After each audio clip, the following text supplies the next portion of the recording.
Question number 8 को solve करेंगे। Question number 8 में हमें गिवन है a horse is tied to a peg at corner of a square shaped grass field of side 15 metre by means of a 5 metre long rope. Find first part में क्या find out करने को बोला है? The area of that part of the field in which the horse can grass. अब यहाँ पे हमें देखो क्या गिवन है, एक हमें यहाँ पे स्क्वायर फील्ड गिवन है और इसकी जो साइड है वो कितनी गिवन है? 15 मीटर। तो 15 मीटर की हमें यहाँ पे साइड गिवन है, स्क्वायर की चारों साइड से इक्वल होती है, तो ये भी 15, ये भी 15 और ये भी क्या हो जाएगी? 15 मीटर हो जाएगी। अब इसके बाद में स्क्वायर की एक प्रॉपर्टी और होती है कि स्क्वायर के जो एंगल होते हैं वो कितने होते हैं? 90 डिग्री का होता है। तो ये एंगल भी कितना होगा? 90 डिग्री का। ये भी एंगल 90 डिग्री का, ये भी 90 डिग्री और ये भी यहाँ पे कितना होगा? 90 डिग्री का होगा। उसके बाद में हमें यहाँ पे क्या बोल रखा है कि एक 5 मीटर की लंबी रस्सी से इस हॉर्स को यहाँ पे बांध रखा है। एक कॉर्नर पे यहाँ पे एक खूंटी बांधी हुई है और यहाँ पे एक इस रस्सी से इस हॉर्स को यहाँ पे बांध रखा है। इस पॉइंट को अगर मैं ए बोलता हूँ और इस पॉइंट को अगर मैंने यहाँ पे बी बोल रखा है, तो आप यहाँ पे देख सकते हो इसको अगर मैंने सेंटर ओ ले रखा है, अगर ये राउंड पूरा कंप्लीट होगा तो यहाँ पे क्या बन जाएगा? एक हमारा सर्कल बन जाएगा। ठीक है, तो ये जो पार्ट आपके पास में ये ओ ए यहाँ पे कितना गिवन है? ये रस्सी की लेंथ है 5 मीटर, ओ बी भी यहाँ पे कितना 5 है, तो ये हमारे पास में यहाँ पे क्या हो जाएगी? रेडियस हो जाएगी। तो ये जो आपके पास में एरिया है, ये एरिया मेरे पास यहाँ पे क्या बन जाएगा? ये एरिया क्या बनेगा? एक सेक्टर बन जाएगा। ये एरिया क्या बन जाएगा? सेक्टर, जिसे हम क्या बोलते हैं? तिरछे खंड बोलते हैं। तो फर्स्ट वाले पार्ट में तो इसका हमें एरिया फाइंड आउट करना है। अब यहाँ पे देख सकते हो फर्स्ट पार्ट में हमें क्या करना है कि ये जो स्क्वायर है इसकी यहाँ पे हमें लेंथ कितनी गिवन है? 15 मीटर गिवन है। तो स्क्वायर की चारों साइड्स क्या होती है? इक्वल होती है। और यहाँ पे जो स्क्वायर है तो इसका जो एंगल है वो कितना हो जाएगा? 90 डिग्री का हो जाएगा। अब यहाँ पे हमें क्या बोला कि 5 मीटर लंबी रस्सी से इसको बांध रखा है। तो यहाँ पे पॉइंट मैंने ए ले रखा है, यहाँ पे ओ और यहाँ पे मैंने पॉइंट बी ले रखा है, इनको यहाँ से ऐसे मैंने मिला रखा है। ठीक है, ये हमें यहाँ पे गिवन है और ओ ए 5 मीटर और ओ बी भी 5 मीटर, इसका मतलब ये इसकी यहाँ पे क्या हो जाएगी? रेडियस हो जाएगी।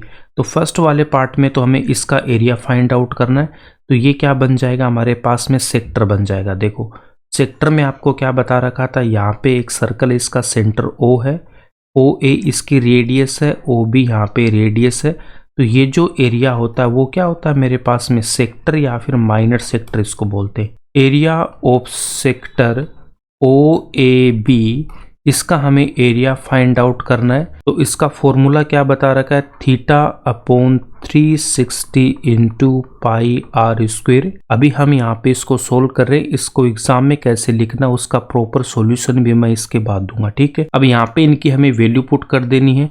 तो थीटा की वैल्यू कितनी पुट कर दूंगा? 90/360 इंटू, अब पाई की वैल्यू हमें क्वेश्चन में गिवन है क्या? यस, यहाँ पे गिवन है 3.14। तो पाई की वैल्यू हम यही पुट करेंगे 3.14 इंटू, और रेडियस हमें यहाँ पे कितनी गिवन है? 5 मीटर यहाँ पे गिवन है, तो 5 इंटू 5 हो जाएगा। 0 से 0 को कैंसिल करूंगा, 9 से 36 को कैंसिल करूंगा तो कितना आएगा? 4। अब इसको यहाँ पे मैं सोल्व कर लूंगा। 3.14 इंटू 5 कितना होगा? 25। डिनोमिनेटर में कितना आएगा? 4।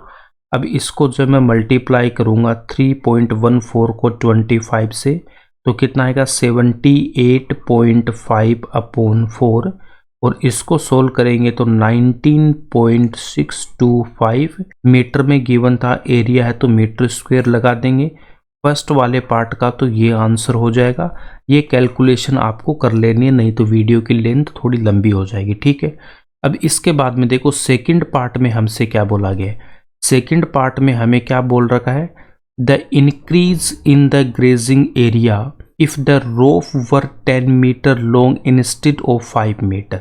अब हमें यहाँ पे क्या बोल रखा है कि ये जो रस्सी की लंबाई है, इस रस्सी की लंबाई को मैं यहाँ पे कर देता हूँ कितना? 10 मीटर कर देता हूँ, यहाँ पे 10 मीटर कर देता हूँ, और यहाँ पे भी रस्सी की जो लंबाई है वो कितनी हो गई? 10 मीटर हो गई। इस पॉइंट को अगर सी बोलता हूँ, इसको डी बोलता हूँ, तो इस बार ये हॉर्स है वो इतने एरिया में घास यहाँ पे चर सकता है। ठीक है, अब हमें क्या बोल रखा है कि कितना एरिया इंक्रीज हुआ है, तो जो इंक्रीज एरिया या फिर क्षेत्रफल में वृद्धि हुई है वो हमें फाइंड आउट करना है। तो यहाँ पे देख सकते हो ये जो इतना एरिया है ये एरिया यहाँ पे इंक्रीज हो गया, ये एरिया यहाँ पे इंक्रीज हो गया। फर्स्ट पार्ट में रस्सी की लंबाई थी 5 मीटर, तो वो इतने एरिया में घास यहाँ पे चर सकता था। ठीक है, अब सेकंड पार्ट में यहाँ पे 10 मीटर हो गई, तो सी से डी वाला जो सेक्टर है इस पूरे सेक्टर में ये घास चर सकता है। तो हमें पूछा कि कितने एरिया में इंक्रीज हुआ है। 5 मीटर वाले एरिया में तो हॉर्स ऑलरेडी यहाँ पे चढ़ सकता था फर्स्ट पार्ट में, इंक्रीज ये यहाँ पे इतना हुआ 6, 7, 8, 9, 10 वाला। तो ये एरिया हमें फाइंड आउट करना है। तो इसको फाइंड आउट करने के लिए क्या करूँगा, OCD ये सेक्टर है इसका एरिया फाइंड आउट करूँगा, उसमें से OAB का एरिया इसमें से मैं माइनस कर दूंगा, तो मेरे पास में जो इंक्रीज एरिया वो आ जाएगा। तो यहाँ पे मैं क्या लिख दूंगा, सबसे पहले हमें सेक्टर OCD का एरिया हमें फाइंड आउट करना है सेकंड पार्ट।